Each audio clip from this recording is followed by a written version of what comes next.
Welcome to the Impel Forward podcast. I'm John McCann. This is Leon Hines, the founder and driving force behind the Impel movement. Leon, we've been talking about this podcast for a minute. We're finally here in front of the microphones.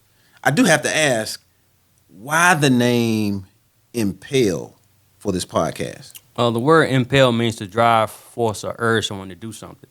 And that is my intentions with the podcast, to just inspire people to, whatever their dreams or goals, aspirations are, to go forth and do it, impel forward. Don't let anything hold them back. Well, you certainly have the life story to do that. And for full disclosure, I mean, you and I know each other, right, Leon. You right. used to cut my hair. We're in your barbershop right now. And at the time when you were my barber, I was working for the local newspaper, so I had the opportunity to share with the community your story. And part of your story is having spent some time in prison. Right. You went to prison for Attempted murder, armed robbery.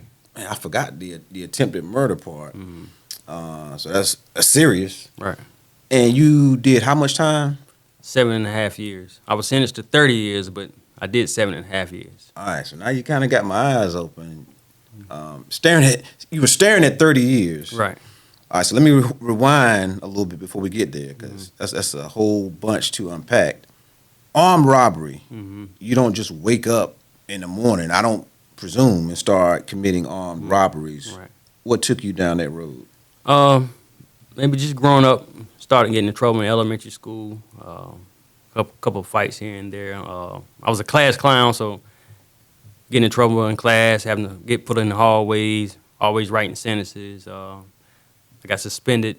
Now, I was a class clown too. Right. My parents nipped that in the bud. So what, you didn't have that solid home training? I did, but my father, he was gone. He left when I was probably around 5 years old, 4 years old.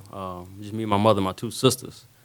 So my mother, she was the disciplinary in the house. I had a stepfather, and she didn't allow him to discipline us. So she did all the discipline. All right. So getting in trouble in school, that progressed. You started, I guess, hanging out with the wrong cats. Yeah, I was still at home, but not the wrong. I wouldn't say the wrong cats. They were my friends in the neighborhood, just doing what boys do. We was stealing bikes, riding stolen cars, fighting, doing whatever. What boys do in the neighborhood. You talk about getting sentenced to that time out of your crew. Are you the only one who went to jail, went to prison? Not for that charge. I had a partner with me. Okay. But a lot of guys in my neighborhood did do time. All right. Right. So man, you get popped. It's time to go to court. I mentioned working for a local newspaper. One of my assignments was covering the courthouse at one particular time. So I watched, man, a lot of young guys get those handcuffs and get shuffled out after the judge hands that sentence down. Right. I remember the moms and loved ones in the audience. Do you remember that day when you got your sentence? Yeah, I do a little bit. I knew I was getting sentenced to 30 years because I took a plea, and it's the first plea I took, I just took it because I was ready to go ahead and do my time. My family and friends was in the courtroom. Walked in, judge said what he had to say, sentenced me to 30 years. My family crying, everybody crying, but I knew what I was getting. I knew what I was facing. Yeah. Was the person against whom you committed the crime, was he in the courtroom? I don't remember.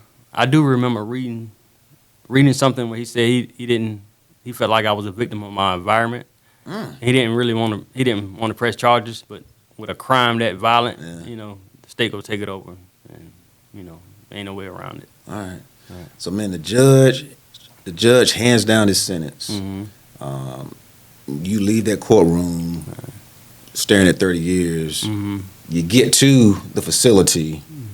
Kind of take us through that entry point. Well, before I got actually to the facility, I had to go back to. I was in a detention center. I got sentenced at the age of 16 to 30 years. I did a crime when I was 15, but got sentenced at 16. So I had to go back to the county jail to wait to get shipped off, you know. Okay. But even before then, before I even went to the county, before I went to court, I was in the detention center.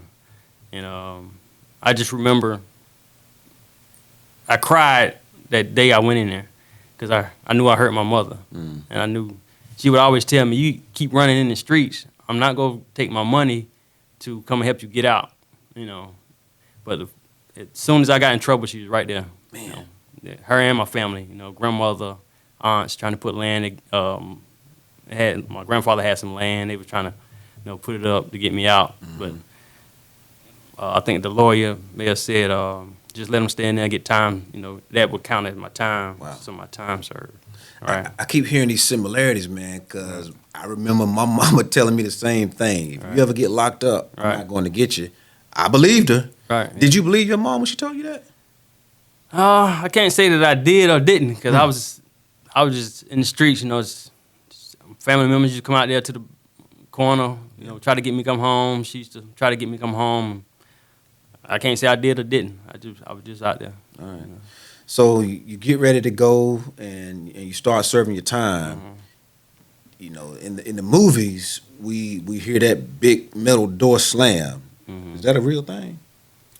It's got something similar. So when I actually went after I got my time and got shipped off to prison, you know, I had this big gate, metal gate. Mm. And once you go through, you know, you can hear it slam. Yeah, Mm-hmm. yeah, it's kind So that thing slams, and I'm assuming you're thinking, I got 30 years in here, man. Was that the thought? Yeah. Well, I didn't know actually how much time I was gonna do. Mm-hmm. You know, I knew I was gonna be gone for a while, and that's why I was ready to go ahead and get sentenced, go and just get started on it. All right. And I knew it was gonna be a long road. All right. Yeah. So we fast forward. It turns out it wasn't that long. You said 7.5 years? 7.5 years off of 30. Yeah. How'd you get that time reduced? Back then they had what you call game time. So game time is when you say like you got different jobs: kitchen, clothes house, canteen, which is a store inside the prison. Mm-hmm. And each job you can get sent days cut off of months. Like if I'm in the kitchen, I may get 16 days cut off that month. That was under the old law. Yeah. So I guess you must have been a potato peeling, dishwashing fool in there, man. They go from 30 years to 7.5. I mean, I kept a job. You know, I made sure every camp I went to, I kept a job. So like, I mean, wouldn't everybody be clamoring to get these kind of jobs, and like nobody does their full sentence? Yeah, but you know, it's only, you know, everybody can't get a job. You know, even in school, if you go to school inside there, you get 6 days off. Okay. You know, but back then, you know, that's how it was. So what? It wasn't any great resignation back then. Everybody was keeping those jobs. Yeah, right. Yeah. You know, and again, like we smile about it now, laugh about it now, man. Right. But like, at the time, it was some real serious stuff. Oh yeah. I know I was gonna be away. I know I was gonna miss my family. You know, my 2 sisters and my mother, my grandmother. You know, I knew I was gonna be away for a while. Any bad stuff you experienced in there, like fights, anything like that? Yeah. Well, I got in a fight probably 4 months after I got there. You know, probably less than that. You know, got in a fight in the clothes. I had a job in the clothes house. Me and the guy was talking. You know, going back and forth, and put his hands in my face, and I actually took me 2 days to react because, you know, he had been there for a while. I didn't, you know, I was trying to feel everything out, and it just sat on my mind. Like, I know I can't let this go down like that. So, Why? because that's how I am. You know, I was wired like that. You know, you know, he actually put his hand in my face, you know, just kind of mushed me, and so I knew that if you let something like that go down, don't do nothing, like people would try to take advantage of you and stuff like that. So This is what, like prison stories you've heard, or your instincts just told you that? no, just me. You know, my instincts. You know, But I mean, you know, you from Fayetteville. Right. On the streets of Fayetteville, you fought cats. Right. I mean, what's the difference in a street fight in Fayetteville versus a prison fight? well, in there you see them every day. You know, you see people every day. You locked up. You're not going nowhere. So you got to do what you got to do. So 7.5 years sounds like a drop in the bucket. Pardon the cliche. Was it easy? It wasn't. It wasn't easy at all. It was. The main thing is, I think one of the hardest things about that is missing your family. You know, when you get in trouble, you run the streets, you get locked up, hurting other people. You don't only hurt yourself, you hurt your family.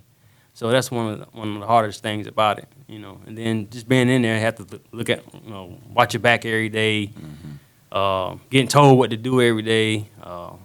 You know, you're actually basically a slave to the prison. You know, yeah. You mentioned that family piece, Right. and as we record this, it's November now. Mhm. Thanksgiving is coming up. Right. Christmas is coming up. So you did 7 Thanksgivings and Christmases Right. behind bars, man. Right. It had to be rough. Oh yeah, it was rough. Like I say, you're missing the family get-togethers on the outside. You know, people. You know, you might get some pictures. You calling home, your family. You hear them laughing in the background. Everybody getting on the phone, and you only got, I think maybe it was 10 minutes on the phone. So everybody jumping on you, trying to talk to everybody. You know, rushing to talk to everybody. But you know, they was able to bring food and stuff around. I don't remember it was Thanksgiving, but I know around Christmas time. Right. Yeah. Was that so? That felt good for them to be able to bring you something during the holidays, Yeah, but right. not the same. No, same. definitely not the same. No. All right. So you're in there, you're doing your time, you're working your time down, and what, you got a calendar or No calendar. so writing on the wall that's like, hey, my time is coming down. Yeah. Well, actually, you don't really know. You know, all you can do is wait for you to come up for parole. You know, you don't know if they're gonna say yes or no. You know, so just do your time and just hope for the best. Where were you on that prison yard when you got the news that you getting ready to get out? I got actually, they passed out in the mail in the dorms. I got a letter, saying I was up for parole. I think maybe the counselor, maybe a month later, maybe called me to the counselor's office, told me I was going home. Did you know what that meeting was going to be about? No, I didn't. So it was a surprise to you. Yeah, it was a surprise. All right. Yeah. And so when that counselor told you, hey, it's done, it's over, did you already have a plan in place in these previous 7 years that Right. when I get out, this is what I'm going to do? Well, I knew I was going to be a barber. I grew up in a barber shop. My stepdad was a barber, had a barber shop right outside the neighborhood. He cut everybody, police officers, drug dealers, people in school. He cut everybody. So I knew I was going to be a barber. So, All right. yeah. Man, so it sounds like, again, I'm not trying to minimize it at all because I can't imagine doing 7 days, 7 Right. hours, much Right. less 7.5 years. Right. But like you make it sound easily, like you get out and you jump into this barber shop.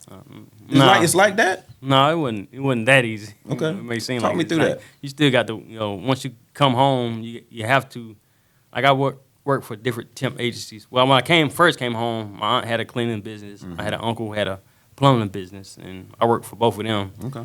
Made a little money here and there. But after I stopped working with them, I went to school for a little bit, Durham Tech. But then I quit because I needed to make some money, so I had to find jobs. So worked for a drug company. Worked for them for a while through a temp agency. Got hired on permanent, because they liked the way I worked. But eventually they moved out of town, and they moved too far, so I knew I wasn't going that way. So they gave me the package. Yeah. Then I went to barber school from there. Okay. Yeah. Let's clear up a misconception about people who get incarcerated and the stereotype being these are lazy folks who don't want to work, who don't have a work ethic. Right. But describing yourself, at least you are somebody who was not afraid to work once Right. you got out. Right. Did you develop that work ethic while you were in prison? I don't know. I just knew I wasn't going back. I knew I was going to work. I knew I was going to make something of myself. I wasn't going to let that hold me back. And not going back because it was so harsh in prison, or just the lack of freedom, or what? Both lack of freedom, just having to be in there away from your family. Life is definitely better on the outside than it is on the inside. I just knew I wasn't going back. Okay. Well, Lee, if I look at you, I know when you were cutting my hair, you were working for somebody. Right. Now you work for yourself in a Right. whole different setup. So I'm calling you a success. Right. For somebody listening to this or watching this who might be in between jobs, Right. who might be underemployed, who has goals that they just haven't found a way to achieve, this podcast is going to help them get there. How?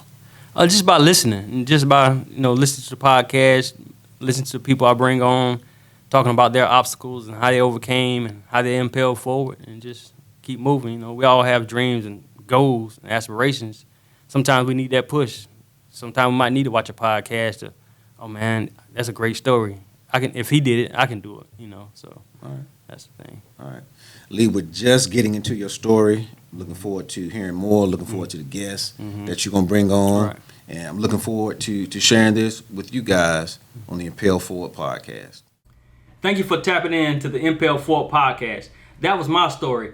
Tune in to the next time where I'll bring you another guest who has also impelled forward.